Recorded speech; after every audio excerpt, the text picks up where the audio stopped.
Hello everyone! Today I will show you how to set up Google Search Console.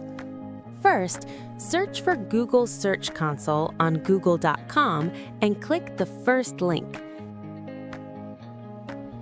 You can read through the features if you like, then click Start Now. You generally have two methods to choose from, the domain method or the URL prefix method. Copy your website's full URL, including the HTTPS protocol, paste it into the field, and click Continue. There are several ways to verify your site, but the HTML tag method is the simplest.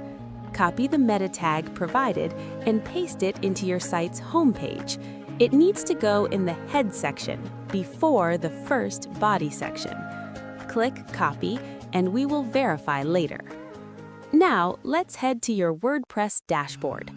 Go to Appearance, then click on Theme File Editor. Navigate to your theme files and select header.php. Look for the head tags. You will see where the section starts and ends. Paste your code right before the closing head tag.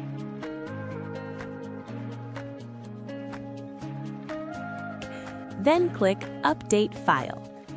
Finally, go back to Google Search Console and click Verify under the HTML tag method. This usually takes just a few seconds. Then click Go to Property. That's it. You are now in your Google Search Console dashboard, and your site is fully registered. You can see your website at the top of the page, and you can add other sites here as well. It's that easy.